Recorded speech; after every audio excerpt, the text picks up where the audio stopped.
यद्यपि आदरणीय मोदी जी ने बहुत कुछ किया देश के लिए, धर्म के लिए और सनातन धर्म की रक्षा के लिए, आज पूरे विश्व में भारत का डंका बज रहा है। लेकिन अधिकारियों पर और राजनेताओं पर एक अंकुश लगाने की आवश्यकता है। जो किसी भी धर्म, किसी भी जात विशेष पर टिप्पणी करे, उसको समाज दंडित तो नहीं करेगा, लेकिन कानून दंडित करे। अगर कानून दंडित नहीं किया तो फिर समाज दंडित करेगा, वह धर्म दंडित करेगा। क्योंकि हमारे यहाँ राजदंड, धर्मदंड और न्याय दंड 3 प्रकार का दंड है। उन तीनों दंड में अगर कोई दंडित नहीं करेगा तो अपना न्याय धर्म तो दंडित करना चाहिए। अगर नहीं करता तो धर्म दंड दंडित करेगा और उसका परिणाम उसको व्यक्ति को भुगतना पड़ेगा। अगर देखा जाए तो पब्लिक का कहना है और विपक्ष का भी कहना है कि जो कोई नहीं कर पाया वो भाजपा सरकार कर दिखाई। अयोध्या में राम मंदिर हो या ब्राह्मण के लिए जो भी हो, ब्राह्मण के हित में हर कार्य होता है। तो जिसने छाती पर गोली खराई, जितने अपने लाल को गंवाया, क्या उसकी मूर्ति लगी हुई है? वहां तो भगवान की ही मूर्ति लगी है। तो माननीय मोदी जी को, माननीय योगी जी को या माननीय अन्य राजनेताओं को क्या करना चाहिए था? कम से कम उनको तो सम्मान देना चाहिए था। आज बंदर बाट मिलकर के कर रहे हो तो एक साधु संतों के लिए भी आपने सबको आमंत्रित किया। हमारे चारों शंकराचार्य को क्यों नहीं आमंत्रित किया?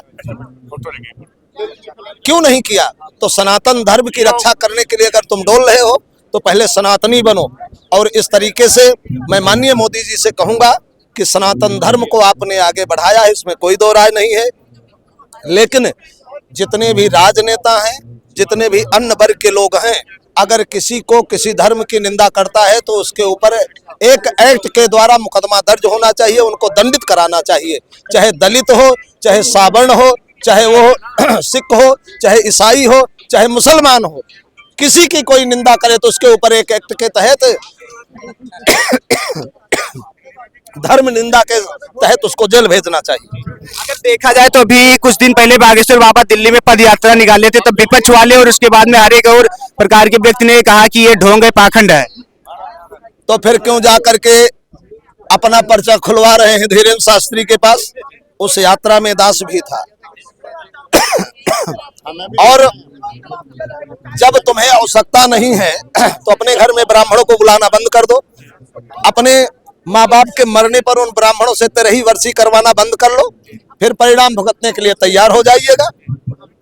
नहीं, अगर देखा जाए अभी वहाँ कोलकाता में मस्जिद को लेकर वहाँ बागेश्वर बाबा के वहाँ पाठ कराए, गीता का पाठ कराए, तो फिर भी वहाँ बोले कि ये ढोंग है, पाखंड है, ये भाजपा का एजेंट है। वहाँ जाके अभी ये सोचने वाले राजनीतिक दल हैं, 2 कौड़ी के लोग हैं, इनके ऊपर टिप्पणी करना हमें अच्छा नहीं लगता है। साधु है और हमें जो करना है हम करेंगे। देश के लिए, धर्म के लिए, सनातन के लिए जो करना है सब साधु मिलकर के करेंगे। और चाहे धीरेन्द्र शास्त्री हो, चाहे अभिमुक्तेश्वरानंद हो, चाहे दास हो, या अन्य जितने भी उच्च साधु संत हैं वो करेंगे, करते रहेंगे। ऐसे ओछी हरकतों से वो बाज नहीं आएंगे। विपक्ष वाले कह रहे कि हम हिंदू राष्ट्र नहीं बनने देंगे, इसको लेकर क्या कौन सा विपक्ष? कौन है विपक्ष? के नेता है वो कह रहे हैं। अरे तो मूर्ख लोग हैं, मूर्खों के लिए क्या? कुत्ते तो भौंकते हैं, हाथी कुत्तों से लड़ती है, तो ऐसे मूर्खों से लड़ना ही नहीं चाहिए। वो भौंक रहे, भौंकते रहे। धीरेन्द्र शास्त्री को जो करना है वो करते रहेंगे। तुम्हारी फटेगी तो 100 बार धीरेन्द्र शास्त्री के पास जाओगे, और नहीं फटेगी तो मत जाइए। मैंने बुलाया नहीं है तुझे। जिसकी जरूरत हो ब्राह्मण के पास आए, ब्राह्मण को जरूरत नहीं है उनके पास जाने की। विपक्ष का कहना है कि संविधान के हिसाब से चलना चाहिए, संविधान के दायरे में रहना चाहिए। हम ना तो राजनीतिक हैं, ना राजनीतिक रहेंगे, और ना राजनीतिक की बात करेंगे। हमसे केवल सनातन धर्म की बात करो। ये राजनीतिक बात मुझे नहीं आती।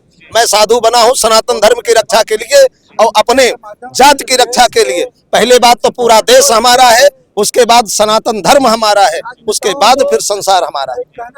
नहीं तो क्या संविधान के हिसाब से चलना चाहिए या फिर अपने धर्म को लेकर चलना चाहिए? क्या संविधान कहता है किसी की बहन बेटी को गाली दे दो? मैं तुम्हारी बहन बेटी को गाली दूंगा तो कितना अच्छा लगेगा तुमको? तो क्या करोगे? संविधान मानोगे कि अपनी जान बचाओगे? क्या है संविधान कहता है किसी की निंदा करो, संविधान कहता है किसी का कत्ल कर दो, संविधान कहता है किसी को गाली दे दो। कौन होता है गाली देने वाला? हर व्यक्ति चाहे गरीब हो, चाहे अमीर हो, चाहे कोई क्यों ना हो, सबको जीने का अधिकार है, संविधान ये कहता है। सबकी रक्षा, सबकी सुरक्षा, सबका साथ, सबका विकास होना चाहिए, ये मोदी जी का कथन है और यही होना चाहिए। क्या आप बागेश्वर बाबा के साथ हैं? बिल्कुल बिल्कुल रहूंगा और निरंतर साथ रहता हूँ। और आपको क्या हिंदू राष्ट्र बनना चाहिए? हिंदू राष्ट्र बनना चाहिए, सनातन धर्म की रक्षा के लिए एक एक्ट बनना चाहिए और हिंदू धर्म के लिए हिंदू राष्ट्र पहले भी था, आज भी है, आगे भी रहेगा। केवल सरकार को एक मोहर लगा करके हिंदू राष्ट्र घोषित करने की आवश्यकता है, बस पूरे सत्ता में इनको करना चाहिए। जैसे आप कह रहे फिर ऐसे और भी जाति के लोग आएंगे सनातन के, जैसे वो सिख आएंगे, ईसाई आएंगे, वो भी कहेंगे कि हमें भी अपना राष्ट्र बनाना चाहिए। सिख ईसाई हिंदू हैं, इसको आपको भी जान लेना चाहिए। सिख धर्म सनातन धर्म का है, दिशा निर्देशित करने वो के लिए आगे हमारा एक शाखा है, एक हमारा परिवार है। जैसे हम 10 भाई एक माँ बाप से तैयार हो जाए, तो उसी प्रकार से सिख, जैन, बौद्ध और ब्राह्मण, क्षत्रिय, वैश्य, शूद्र, ओबीसी, एबीसी, जितने भी सी हैं सारे हमारे प्राण हैं और सब हमारे साथ चलेंगे और हम सबको साथ लेके चलेंगे।